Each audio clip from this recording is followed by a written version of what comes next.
Bengal elections గురించి మనం చాలా మాట్లాడుకోవాలి. Literally Bhawanipur west Bengal CM అయిన మమతా బెనర్జీ మెయిన్ కాన్స్టిట్యున్సీలోనే ఓడిపోయారనమాట. దానికి రాహుల్ గాంధీ కూడా మద్దతుగా ట్వీట్ చేశారు. లైక్ బీజేపీ అది ఇది చేసింది, 100 సీట్స్ గెలిచింది, అది ఇది అని చెప్పేసి. అండ్ ఆయన విజయ్ తలపతిని okay, he praised Vijay Thalapathy and also కేరళలో కాంగ్రెస్ వచ్చిందని ట్వీట్ చేశారనమాట. ఈ ట్వీటింగ్ పక్కన పెడితే మనం ఖచ్చితంగా అక్కడ బీజేపీ ఎందుకు గెలిచిందని చూసుకోవాలి. వెస్ట్ బెంగాల్ అప్పర్ సైడ్లో బార్డర్స్లో లెఫ్ట్ సైడ్లో ఉన్న అన్ని ఏరియాస్ కూడా, మెయిన్ రైట్ సైడ్లో ఉన్న బార్డర్స్ అన్నీ కూడా ముస్లిం కమ్యూనికేటెడ్ ఏరియాస్ అనమాట. ముస్లిమ్స్ ఎక్కువ ఉంటారు. ఆ ప్లేసెస్లో కూడా బీజేపీ చాలా వరకు వచ్చింది.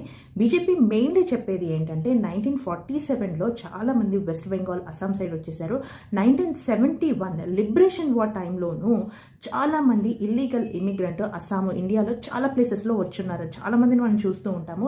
సో మెయిన్లీ ఈ ఇల్లీగల్ ఇమిగ్రెంట్స్ని ఆపాలి అంటే సేమ్ ఎన్ఆర్సీ, సేమ్ ఇక్కడ మనకి సైడ్ ఆధార్ ఎలా ఉందో సిటిజన్షిప్ యాక్ట్ తీసుకొస్తాను, డాక్యుమెంట్స్ అన్నీ కూడా వెరిఫై చేయాలి. ఇదంతా పెద్ద లాంగ్ ప్రాసెస్. మరి నెక్స్ట్ ఏం జరుగుతుందో చూడాలి. వెస్ట్ బెంగాల్లో అయితే బీజేపీ ఫుల్ ఫ్లెడ్జ్డ్గా గెలిచేసింది అనమాట. And they are going to lead in West Bengal. దీని మీద మీ కమెంట్ ఏంటి? కమెంట్ చేయండి. అలాగే